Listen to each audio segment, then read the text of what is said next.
me again, the Rock Doctor, coming at you live with my must-know rock guitar moves volume 37. So what was all that crap I just played? Well, as you might have guessed, it was my 4 essential licks, this time in the key of E, and I was playing along with my backing track in E number 1, which I just looped the first section, which is in E. The second section, which I omitted today, is in the key of G major. There's a musical relationship between E minor, which is the first section really, and G major, but we'll skip that today. But what was my point? I just wanted to make sure you guys realize how important it is to have a vocabulary of usable licks that you know, just a handful of them that you can play in more than one position in any key. So the gist of today was, again, my 4 essential licks. I played essential licks 1, 2, 3, and 4 in the 12th position, the whole position of E pentatonic of this guy. My point of reference here was where the E note is. And I rattled my 4 licks off there. What the hell, I'll play them all for you again. You really should learn them. Everybody knows these licks. Your grandma knows these freaking licks. So if you don't know them, you need to learn them. If you want to be competent, if you want to have the freedom of playing whatever you want, wherever you want on the neck, you can be able to play what you hear. You've got to start with something because this is a language and you got to learn a few sentences in your language. That's what this is about. So here we go. Without further ado, here is essential lick number 1. It's 1 freaking note, baby, and it lasts for 8 beats. Here it is. And I'll put some tab at the end, or in the beginning of this video so you can follow along with it while I'm playing with the track. But here we go. Check it out. I call that essential lick number 1. It's the most iconic move you can make on the rock or blues guitar.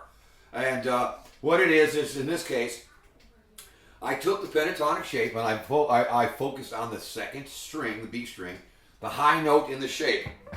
Which in this case, in E, where is it? 15. When I bend it up a whole step, that note's a D, and when you push it up, it becomes an E.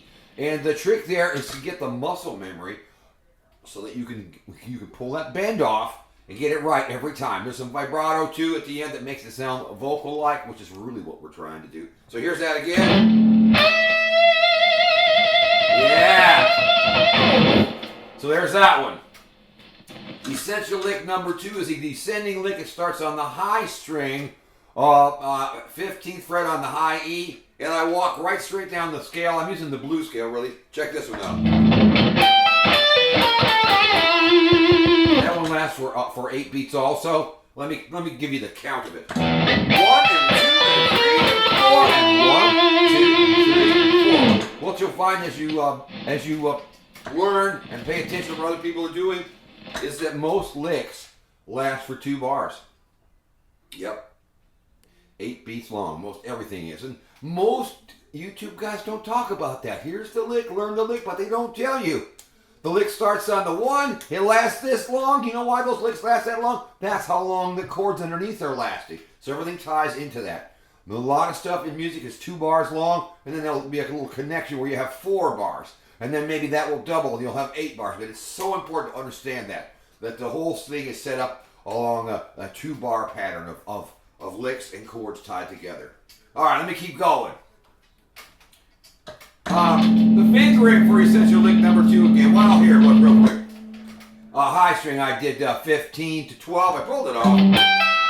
Same thing on the B string, 15 to 12. Then I went to the G and I played 15, pull off to 14, pull off to 12. And I finished up on the D string, 14. This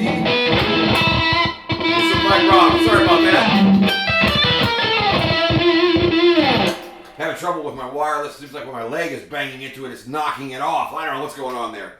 Anyway, let's keep going. Essential lick 3 in the home position is this. I call it the 2 frets back move. You should learn it. Here it is. I'm going to reference the E note. 12th fret on the low E. I'm going to move back 2 frets and I'm going to do this. Here's the count of this thing. 1 and 2 and 3 and 4 and 1, 2, 3, 4. Now, fingering wise, what was that? On the top string, I hammered from 10 to 12. On the A string, I did the same thing, 10 hammer to 12. Then I slid to 14. And then I finished up on the D string and I played 10, 12, 12. I'm sorry, 12, 14, 14. Ah! 1 and 2 and 3 and 4 and 1, 2, 3, 4. It's magic. 8 bars. I mean, 2 bars, 8 beats. Okay, essential lick number 4. On the center strings, I'm going to focus on the D string, 12th fret. And that's how I find my spot. And then I'm going to move down. Actually, I'm going to move down to the G string and I'm going to do this. Check it out. So it's actually the G string 14. I do a whole step bend 3 times. Let it release. Pull it off the 12. And I finish up on the 14th fret of the D. That's the E note with vibrato.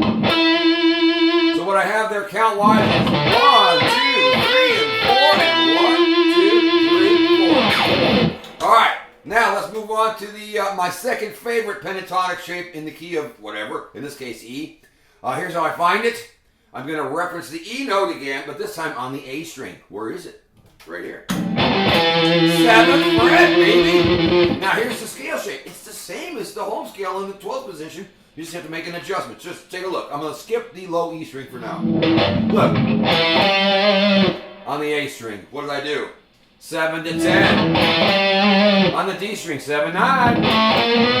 On the G, 7, 9. On the E, because of the tuning, instead of doing 7, 9, I have to play 8, 10. In the high E, I go to 7, 10. So basically this is this. They're the same. So the licks are the same too. Now, let me go through the licks now in this position. Essential lick 1, the whole step bend. D becoming an E. Where is it? High string, 10th fret.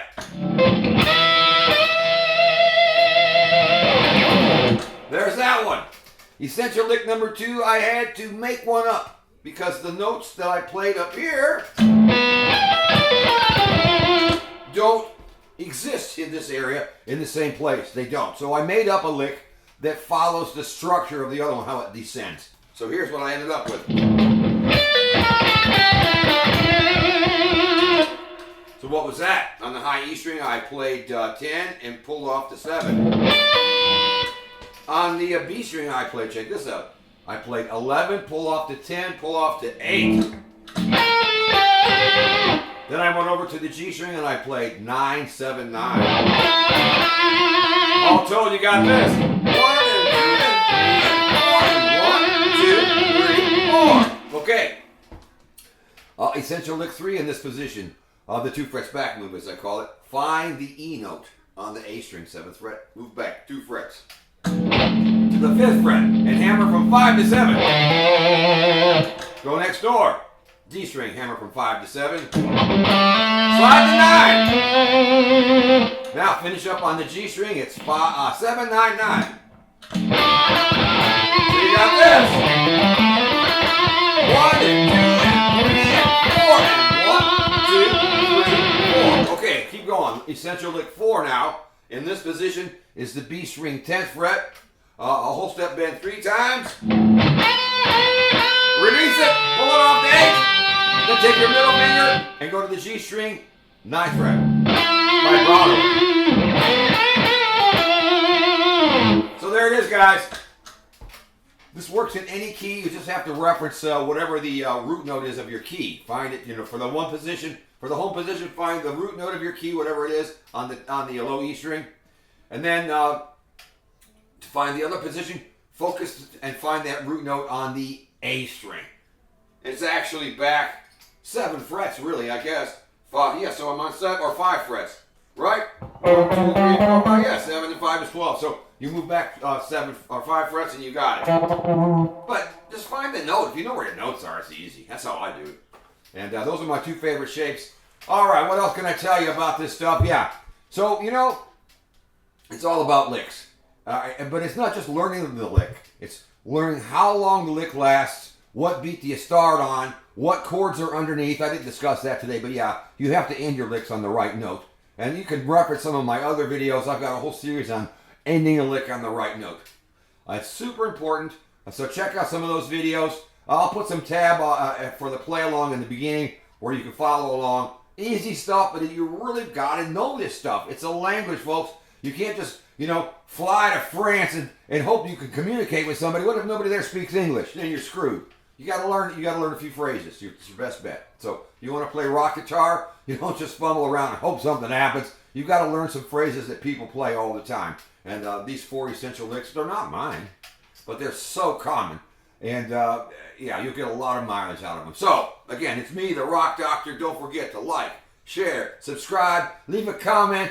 You can still order me a pizza, but honestly, that vending machine pizza, holy moly, it's really bad, so don't get that shit. Thank you, and I love you. Bye.